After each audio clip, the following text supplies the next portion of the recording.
नमस्कार, मैं हूं अमित कुमार और आप देख रहे हैं न्यूज़ पिकल।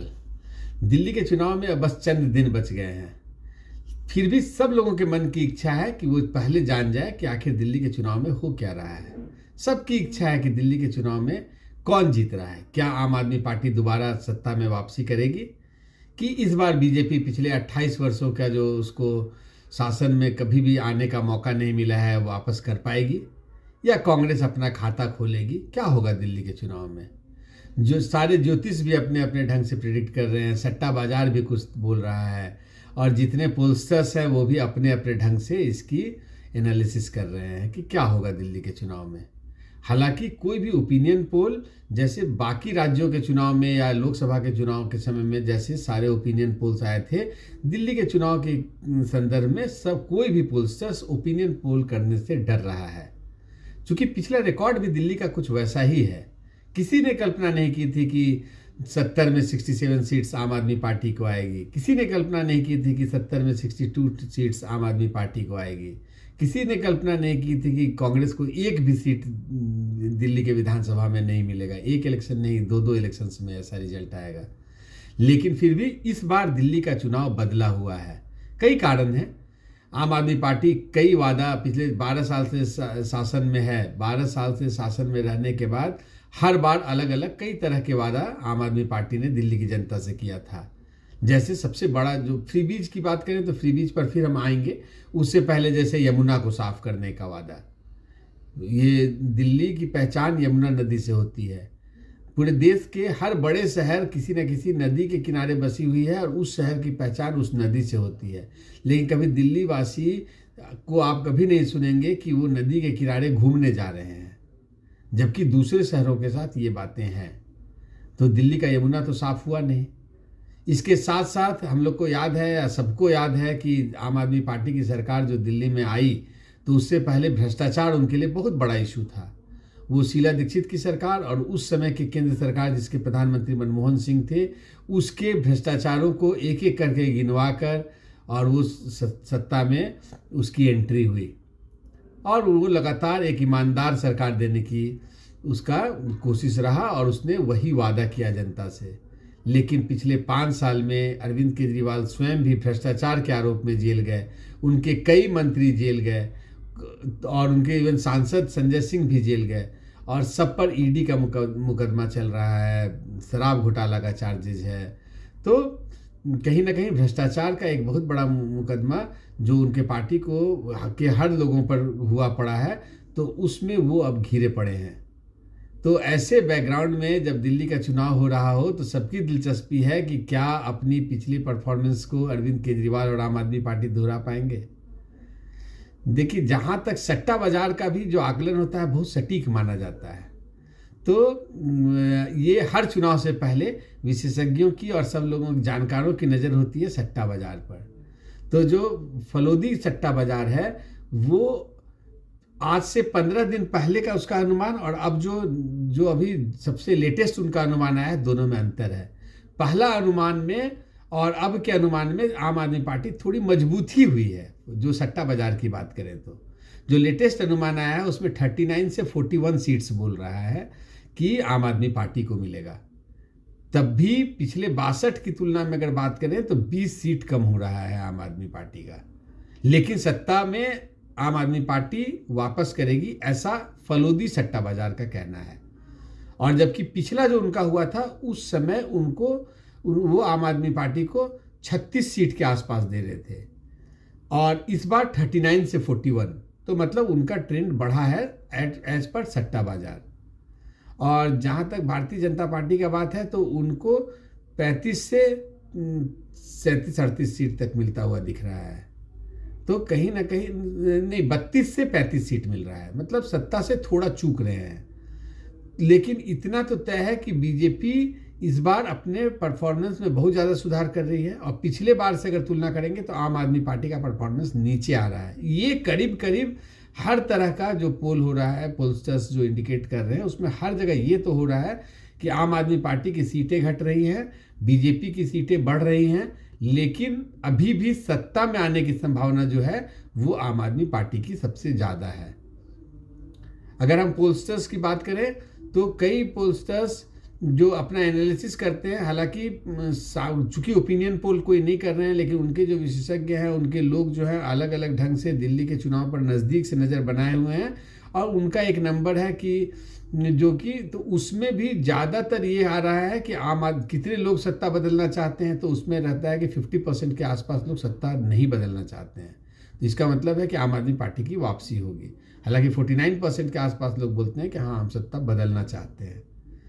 लेकिन आज मतलब सब, चाहे पोलस्टर्स को देखें, प्रोफेशनल्स को देखें, या अब चाहे वो सट्टा बाजार को देखें, और ज्योतिषाचार्यों की अगर बात करें तो कई ज्योतिषाचार्य जो हैं उनका कहना है कि बीजेपी की सरकार बन रही है। एक दो मैं देख रहा था, उनका कहना था कि बीजेपी की सरकार बन रही है। हालांकि वो उनका जो संख्या होगा वो 40 के अंदर होगा, मतलब 36 का मैजिकल फिगर पार कर जाएगी बीजेपी, लेकिन 40 से कम ही होगी। और जो इनका जो फिगर है आम आदमी पार्टी का, वो 25 प्लस ही होगा, लेकिन शायद मेजोरिटी पे ना पहुंचे। ये मैं ज्योतिष के हिसाब से ज़्यादातर आप बोल सकते हैं कि 5, 7, 10 ज्योतिषियों का एक एवरेज करके मैं आपको बता रहा हूँ। अच्छा, ग्राउंड पर अगर आप जाएंगे, हकीकत देखेंगे, तो जहाँ तक चुनावी वादे का सवाल है, तो तीनों पार्टी फ्रीबीज की तो होड़ मची हुई है। कांग्रेस पार्टी भी मुफ्त गैस सिलेंडर देने की बात कर रही है, महिलाओं को 2500 रुपया प्रति महीना देने की बात कर रही है, और यही बीजेपी का है, बीजेपी भी 2500 रुपया महीना देने की बात कर रही है। और कई वादों पर मैं अलग अलग वीडियो बना चुका हूँ। महिलाओं को सब लोगों ने सेंटर स्टेज पे रखा हुआ है। चूँकि अगर आप पीछे के चुनाव को देखेंगे तो दिल्ली के अगर 100% महिलाओं को 100% मान लें, तो 80% महिलाओं का वोट आम आदमी पार्टी को जाता था पिछले 2 चुनावों में। तो इसलिए महिला वोटरों पर सबकी नज़र है। अगर अभी हाल में हुए अन्य राज्यों के चुनावों की बात करें, तो चाहे वो महाराष्ट्र हो, चाहे वो हरियाणा हो, चाहे वो झारखंड हो, महिलाओं ने जिसका साथ दिया उसी पार्टी की सरकार उन विधानसभाओं में बनी। झारखंड में मैया योजना और कल्पना सोरेन बहुत प्रमुख फैक्टर थे। उन दोनों की वजह से झारखंड में हेमंत सोरेन की सरकार दोबारा आई, जो कि झारखंड के संदर्भ में एक रिकॉर्ड है। वहाँ कोई सरकार दोबारा नहीं आई है। वैसे ही महाराष्ट्र में जो देवेंद्र फडणवीस की सरकार आई, हालांकि महायुति की सरकार उसको बोलते हैं, इसमें पहले एकनाथ शिंदे मुख्यमंत्री थे, इस बार चुनाव के बाद देवेंद्र फडणवीस मुख्यमंत्री बन गए हैं। लेकिन यहाँ भी माना जा रहा है कि महिलाओं का भरपूर समर्थन मिला, और वो महाराष्ट्र की सरकार भी रिकॉर्ड वोट से वापसी की है। और आज तक पिछले 30-40 सालों में ऐसी सरकार, इतनी मजबूत सरकार, एक तरफा सरकार महाराष्ट्र में नहीं बनी थी। वैसे हरियाणा की बात करें तो हरियाणा में भी तीसरी बार बीजेपी ने सरकार बना लिया। इस बार तो किसी को अंदाजा नहीं था कि बीजेपी सत्ता में वापसी करेगी। सब लोग मान रहे थे कि कांग्रेस, चाहे वो पोलस्टर्स हों, चाहे वो ज्योतिषाचार्य हों, या सट्टा बाजार हो, सब बोल रहा था हरियाणा में कांग्रेस की वापसी होगी। लेकिन बीजेपी ने सबको चौंका दिया। तो इस बार दिल्ली में क्या होगा? हालांकि 5 फरवरी को दिल्ली का चुनाव है, और 8 फरवरी को सब लोगों को पता चल जाएगा कि दिल्ली में क्या होगा। लेकिन बड़ी दिलचस्प है, अगर ज्योतिषाचार्यों की बात माने तो दिल्ली में बीजेपी की सरकार बन रही है, और सट्टा बाजार की बात माने तो अभी भी आम आदमी पार्टी की सरकार बन रही है, लेकिन वो बहुत एज पे रहेंगे, बहुत संख्या बल बहुत कम हो जाएगा। बीजेपी काफ़ी मजबूती से आगे आ रही है। हालांकि कांग्रेस पर कोई भी, ना तो ज्योतिषाचार्य, ना ही कोई पोलस्टर्स, और ना ही सट्टा बाजार, ना ज्योतिषाचार्य, ना ही पोलस्टर्स, कोई कुछ बोलने को तैयार नहीं है। किसी को अंदाजा नहीं है कि क्या कांग्रेस एक भी सीट विधानसभा में उनके नए कोई भी साथी जीत कर आएंगे। लेकिन कहीं ना कहीं ऐसा माना जा रहा है कि 5 से 7 सीट पर कांग्रेस बहुत मजबूती से लड़ाई लड़ रही है। हालांकि परिणाम किसी को पता नहीं है। बीजेपी के लिए सबको ही जानता है कि आइडियल ये है कि यहाँ ट्रायंगुलर फाइट हो, लेकिन ट्रायंगुलर फाइट होता हुआ नज़र नहीं आ रहा है। ये बीजेपी के लिए सबसे बड़ी चिंता की बात है।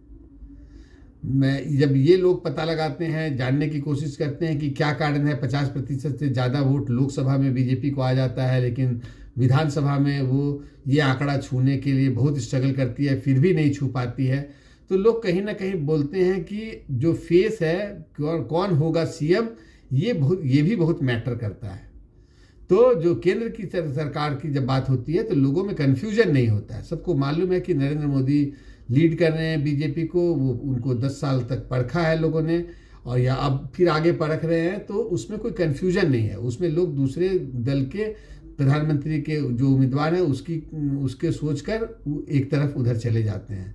लेकिन आज के दिन में दिल्ली में कौन होगा बीजेपी का मुख्यमंत्री, ये भी किसी को नहीं पता है। तो ये एक संशय है। फिर भी बीजेपी बहुत ताकत से चुनाव लड़ रही है। आम आदमी पार्टी को वो हर तरह से चैलेंज करने के लिए तैयार है। उसके बड़े बड़े नेता मैदान में हैं। इवन 2-2 विधानसभा को लेकर बड़े बड़े मंत्री, केंद्रीय मंत्री, और जो पहले एक एक राज्य का प्रभारी होते थे, वैसे वैसे शख्सियतों को 2-2 विधानसभा का यहाँ राजनीतिक प्रबंधन देखने के लिए बनाया गया है। तो ऐसा उम्मीद किया जा रहा है कि बीजेपी लड़ाई तो बहुत दिलचस्प लड़ने वाली है। तो अब हालांकि 3-4 दिन के अंदर हम लोग, आज तो हो गया, महीने का अंत हो ही गया, कल हो जाएगा। उसके बाद 4 दिन और है जिसमें चुनाव प्रचार भी थम जाएगा। तो मतलब अब मुश्किल से 1 सप्ताह भी नहीं बचा, दिल्ली का चुनाव प्रचार थम जाएगा और दिल्ली की जनता जो है इन तीनों दलों का भाग्य बंद हो जाएगा चुनावी बक्से में, और फिर 8 तारीख को पता चलेगा कि दिल्ली का रिजल्ट का क्या हुआ। लेकिन इस दिलचस्पी के साथ साथ ग्राउंड पर भी हम लोग नज़र बनाए रखेंगे। हम लोग आगे कोशिश करेंगे कि कैंडिडेट वाइज और सीट वाइज आपको कुछ प्रेडिक्ट कर सकें कि कौन कौन सी सीट में जीत किसकी पक्की है। ये इस पर हम लोग काम कर रहे हैं, और आपको न्यूज़ पिकल के अगले जो एपिसोड्स होंगे दिल्ली पर, उसमें वो सब देखने को मिलेगा। उम्मीद करता हूँ कि आपको ये वीडियो अच्छा लगा होगा। इस वीडियो को ज़्यादा से ज़्यादा लाइक करें, चैनल को सब्सक्राइब करें। हाँ, आपके कमेंट्स का हमें लगातार इंतजार रहता है। नीचे कमेंट बॉक्स में ज़्यादा से ज़्यादा कमेंट्स दें, और आप भी क्या सोचते हैं कि दिल्ली का इलेक्शन कौन जीत रहा है। आपकी राय बहुत मायने रखती है। तो मैं आपके जितने कमेंट्स हैं उसको ज़रूर पढ़ता हूँ। तो अगले वीडियो में फिर मिलते हैं, तब तक के लिए नमस्कार, धन्यवाद।